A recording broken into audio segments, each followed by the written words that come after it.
ముఖ్యమంత్రి గారు చెప్పిన మాట ఒకటే, ప్రతి మహిళ తన భర్తతో పిల్లలతో ఆనందంగా ఉండి కట్టమని.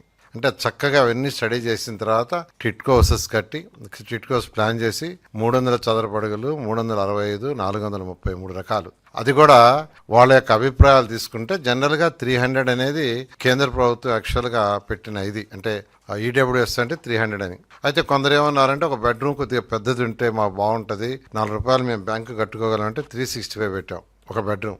కొంతమంది ఏంటంటే డబుల్ బెడ్రూమ్ పెట్టండి, మేము కొంత డబ్బులు కట్టుకోగలం అంటే డబుల్ బెడ్రూమ్. ఇట్లా 3 రకాలు తీసుకొచ్చి దాదాపు 7 లక్షల హౌసెస్ శాంక్షన్ చేసాం. 7 లక్షలు, అందులో 5 లక్షలు అడ్మినిస్ట్రేటివ్ క్లియరెన్స్ తీసుకున్నాం. 4,54,706కి టెండర్ పిలిచాం. 3,13,832 హౌసెస్ గ్రౌండ్ అయినాయి.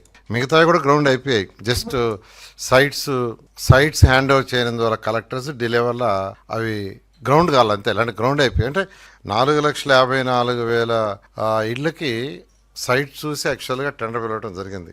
అయితే గత ప్రభుత్వం ఏంటంటే వీటిని మొత్తం నాశనం చేసింది. పాలసీలు ఏంటంటే మార్చినా ఇంప్లిమెంట్ చేస్తే మంచిదే, ఇంప్లిమెంట్ చేయలే. ఇప్పుడు 300 ఫ్రీ అన్నారు. సరే, దానికి సంబంధించి డబ్బులు కాంట్రాక్టులకు ఇవ్వాల. తర్వాత 430 చదరపు అడుగుల ఇళ్ళు వాళ్ళకి బర్డెన్ కాకూడదని రాష్ట్ర ప్రభుత్వం కేంద్ర ప్రభుత్వం కలిసి 3.9 లాక్ ఇస్తే, రాష్ట్ర ప్రభుత్వం కేంద్ర ప్రభుత్వం 3.9 ఇస్తాం, మీరు 1 లాక్ అడ్వాన్స్ పెట్టుకోండి, మిగతాది బ్యాంక్ లోన్ ఇస్తే బ్యాంక్ లోన్లో కట్టుకోమని పెట్టి గత ప్రభుత్వం వచ్చి 1 లాక్ కాదు 50,000 చేయడానికి జీవో ఇచ్చింది 2021లో. అదేవిధంగా 365లో కూడా 3,90,000 కేంద్ర రాష్ట్ర ప్రభుత్వాలు కలిసి ఇస్తాము, మీరు ఒక 50,000 అడ్వాన్స్ పెట్టండి, మిగతాది బ్యాంక్ లోన్ ఇప్పిస్తాం, చిన్న ఇన్స్టాల్మెంట్ కట్టుకోవచ్చు అని పెడితే గత ప్రభుత్వం వచ్చి 50,000 పడలేదు, 25,000 కడితే చాలు అని జీవో ఇచ్చారు. వాళ్ళకి రిటర్న్ ఇవ్వాల.